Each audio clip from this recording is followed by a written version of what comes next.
નમસ્કાર, ક્રાઇમ સ્ટોરીમાં આપનું સ્વાગત છે। આજની ક્રાઇમ સ્ટોરીની શરૂઆત કરીએ તે પહેલા આપને એક વાત કરવી છે। રાજધાની દિલ્હીનો એ રાજપથ હોય કે પછી ગુજરાતના એ છેવાડાનો કે અંતરિયાળ ગામડાનો કોઈ ખુલ્લો માર્ગ, સ્ત્રીઓ ક્યાંય સુરક્ષિત છે ખરી? આ સવાલ એટલા માટે ઉપસ્થિત થાય છે કે નરાધમોની દુનિયામાં નિર્દોષ સ્ત્રીઓનું હનન ક્યાં સુધી થતું રહેશે? દિલ્હીમાં બનેલી એ ઘટનાને હજુ સુધી આપણા દેશમાં નાનામાં નાના અને છેવાડાના અંતરિયાળ ગામોના લોકોને ખબર હશે, નિર્ભયા રેપ કેસ। પરંતુ તેમ છતાંય આવી ઘટનાઓ અટકવાનું નામ હજી સુધી નથી લઈ રહી। નેશનલ ક્રાઇમ રેકોર્ડ બ્યુરોના વર્ષ 2021ના આંકડા મુજબ ભારતની અંદર રોજ 86 જેટલી દુષ્કર્મની ઘટનાઓ બને છે અને આ દુષ્કર્મની ઘટનાઓ અટકવાનું નામ પણ નથી લઈ રહી। સતત આ ઘટના દિવસે ને દિવસે વધી રહી છે અને આપણે ત્યાં આ ઘટનાઓ કયા સમયે વધે છે? નવરાત્રી ચાલી રહી હોય, માની આરાધના કરવાનો તહેવાર હોય અને એ જ ટાણે આ પ્રકારની ઘટનાઓ એટલે કે વડોદરા, સુરત, કચ્છ, અમદાવાદ અને એવી કેટલી જગ્યાઓ ઉપર એ ઘટના બની હશે કે આપણી સામે પણ ન આવી હોય। આજે એવી જ ઘટનાઓ જ્યારે યાદ કરીએ છીએ ને ત્યારે હાથના એ રૂવાડા ઊભા થઈ જાય છે। અને ફરી એક વખત આવી જ ઘટના ગુજરાતના વલસાડમાંથી સામે આવી છે। વલસાડની અંદર એક પરિવાર ખુશીથી રહેતો હતો, પરંતુ એમને નહોતી ખબર કે તેમના પરિવારમાં અચાનક એક માતમ છવાશે। વલસાડના પારડી ખાતે આવેલી એક કોલેજની અંદર એક યુવતી અભ્યાસ કરતી હતી। પારડીના ઉદયવાડામાં એક કોલેજ કરનાર યુવતી ટ્યુશન ક્લાસીસમાં જતી હતી। રોજનો તેનો નિત્યક્રમ હતો કે એક પહેલા કોલેજ જાય અને કોલેજ જઈને આવે, ત્યારબાદ તે ટ્યુશન ક્લાસીસમાં જતી। પરંતુ એક દિવસ એવી ઘટના બની કે સમગ્ર પરિવાર સહિત એ જિલ્લો ગમગીન થયો। શુક્રવારનો સમય, મોડી સાંજના સમયે ઉદયવાડામાં ટ્યુશન ક્લાસીસની અંદર એ યુવતી ત્યાંથી નીકળી અને પોતાના ઘરે પરત ફરી રહી હતી। યુવતી જ્યારે ટ્યુશન ક્લાસીસથી નીકળી અને પોતાના ઘરે જતી હતી તે દરમિયાન તેના એક મિત્ર સાથે મોબાઈલ ફોન પર એક વાતચીત કરી રહી હતી। રસ્તામાં અચાનક એક એવી ઘટના બને છે કે ઘટના પર સામે મોબાઈલ ફોન ઉપર જે યુવતીનો મિત્ર વાતચીત કરતો હતો તેને એક શંકા ગઈ કે હું જે યુવતી સાથે વાતચીત કરી રહ્યો હતો તેની સાથે કંઈક અજુગતું બન્યું છે। જેથી આ યુવતીના મિત્રએ એ યુવતીની બહેનને ફોન કર્યો અને તેને કહ્યું કે હું મોબાઈલ પર તારી બહેન સાથે વાતચીત કરી રહ્યો હતો અને અચાનક કોઈક એવી ઘટના બની છે અને મને આ ઘટનામાં શંકા ગઈ છે। અને શંકા જતા મેં જ્યારે એને ફરીવાર ફોન કર્યો ત્યારે એને ફોન ઉપડ્યો નહીં, એટલે મને આ ઘટના કંઈક અજુગતી લાગે છે। આટલું સાંભળતાની સાથે જ યુવતીની બહેન અને તેના પરિચિતો એ તમામ લોકો આ યુવતીની શોધખોળમાં લાગી જાય છે। આ શોધખોળ દરમિયાન જે મોબાઈલ ફોન ઉપર જે યુવક વાત કરતો હતો તે પણ આવે છે।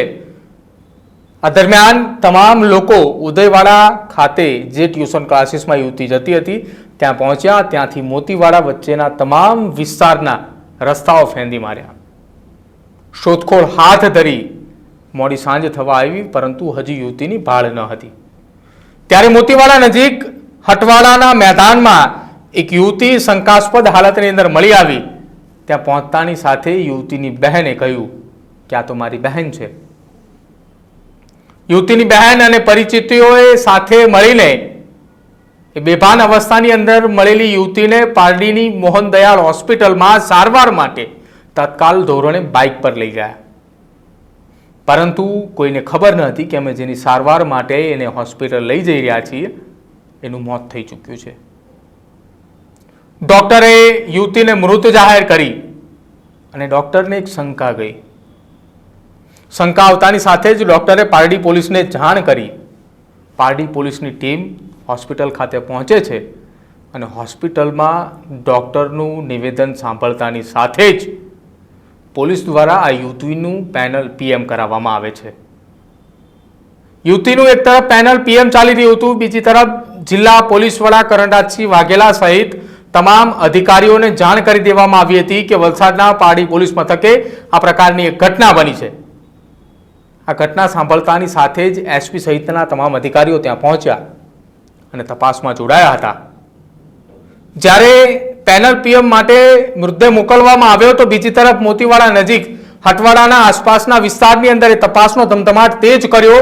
પરિચિતો અને યુવતીની બહેનને સાથે રાખવામાં આવી અને જે જગ્યા ઉપર આ ઘટના બની હતી ત્યાં તપાસની શરૂઆત થઈ. એક તરફ તપાસ ચાલી રહી હતી અને બીજી તરફ એ પેનલ પીએમનો રિપોર્ટ આવ્યો. એ રિપોર્ટની અંદર ડોક્ટરોએ જણાવ્યું કે પહેલા યુવતી સાથે દુષ્કર્મ થયું, ત્યારબાદ તેની હત્યા કરી દેવામાં આવી. આ ઘટનાની જાણ થતાની સાથે જ જિલ્લા પોલીસ વડાએ 2 ડીવાયએસપીની આગેવાનીમાં 10 જેટલી ટીમોને ઊંડાણપૂર્વક તપાસ માટે આદેશ આપ્યા. આરોપીઓ સુધી પહોંચવા માટે મોડી સાંજથી જ પોલીસે મૃતક યુવતીની બહેન અને તેના પરિચિતોનો સાથે રાખીને ઘટના સ્થળ ઉપર એક તરફ તપાસ ચાલી રહી હતી અને એ તપાસની અંદર આસપાસના તમામ વિસ્તારો ખંગાળી નાખ્યા અને જ્યાં યુવતી ટ્યુશન ક્લાસીસે જતી હતી ત્યાંથી લઈને એ રસ્તાઓ પર તમામ જગ્યાએ સીસીટીવી કેમેરા સહિત તમામની તપાસની શરૂઆત કરી. આ તપાસની અંદર વલસાડ પોલીસને મહત્વના કેટલાક પુરાવા પણ મળ્યા અને આ પુરાવાની અંદર જે યુવતીનો મૃતદેહ મળી આવ્યો હતો એ યુવતી જે બેગ લઈને ટ્યુશન ક્લાસીસે જતી હતી તે બેગ પણ મળી આવ્યું અને સાથે કેટલાક આરોપીઓને લગતા પુરાવાની માહિતી પણ મળી હોવાની વાત જે છે તે પોલીસ સૂત્રો કરી રહ્યા છે. પરંતુ હજી સુધી પોલીસને જે યુવતી જે તેના મિત્ર સાથે મોબાઈલ ફોન ઉપર વાતચીત કરતી હતી તે મોબાઈલ ફોન હજી સુધી મળ્યો નહોતો, જેને લઈને પારડી પોલીસની ટીમ જ્યાં તપાસ માટે ગઈ હતી તેને કંઈક અસમંજસતા લાગી. આથી પોલીસે યુવતીનો મોબાઈલ ફોન શોધવા માટે પણ ઊંડાણપૂર્વક તપાસની શરૂઆત કરી દીધી છે. મોબાઈલ નંબર સહિત તેનો EMI નંબર પણ ટ્રેકમાં મૂકવામાં આવ્યો. ત્યારે હાલમાં આ મામલે મૃતક યુવતી પર દુષ્કર્મ કોણે આચર્યું અને કોણ છે હત્યારો તે અંગે હજુ પણ અનેક રહસ્યો ઘેરાઈ રહ્યા છે. જોકે ઘટના અંગે વલસાડ જિલ્લા પોલીસ વડા કરણરાજસિંહ વાઘેલાએ શું કહ્યું એ પણ સાંભળો. પારડી પોલીસ સ્ટેશન વિસ્તારના મોતીવાડા જે ગામ છે તેના નિશાળ ફળિયા વિસ્તારની એક 19 વર્ષની દીકરી છે, એને ગઈકાલે હોસ્પિટલમાં લાવવામાં આવી હતી મોહન દયાળ, અને હોસ્પિટલ દ્વારા પોલીસ સ્ટેશને સૌથી પહેલાં વર્દી આપવામાં આવી હતી. લોકલ પોલીસ સ્ટેશન પીઆઈ અને તમામ ટીમ તાત્કાલિક હોસ્પિટલ પહોંચી ગઈ હતી અને શંકાસ્પદ હાલતમાં દીકરીને લાવવામાં આવી હતી. જે બનાવની ગંભીરતાને ધ્યાને રાખીને જે દીકરી છે એનું સુરત ખાતે ફોરેન્સિક પીએમ કરવામાં આવ્યું છે અને ફોરેન્સિક પીએમમાં આ દીકરી સાથે દુષ્કર્મ અને એની હત્યાનો બનાવ બનેલો છે એવું પ્રાઇમરી કોઝ ઓફ ડેથ મળ્યું છે. બનાવની જે પ્રાઇમરી કોઝ ઓફ ડેથના ધ્યાને રાખીને તાત્કાલિક FIR દાખલ કરવામાં આવી છે. મર્ડરના ગુનાની FIR દાખલ કરી દેવામાં આવી છે બળાત્કાર સાથે.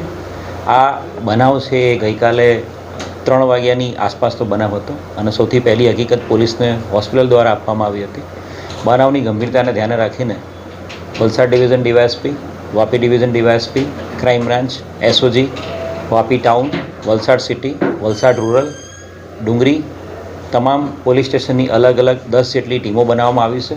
અલગ અલગ ટીમો દ્વારા સમગ્ર વિસ્તારમાં ઉદવાડાથી મોતીવાડાના તમામ જે વિસ્તાર છે એ તમામ વિસ્તારમાં ટેકનિકલ ઇન્ટેલિજન્સ, હ્યુમન ઇન્ટેલિજન્સ અને તમામ ફ્રન્ટ ઉપર વર્કઆઉટ કરવામાં આવી રહ્યું છે અને આરોપીને શોધી કાઢવાના પ્રયાસો હાથ ધરવામાં આવી રહ્યા છે.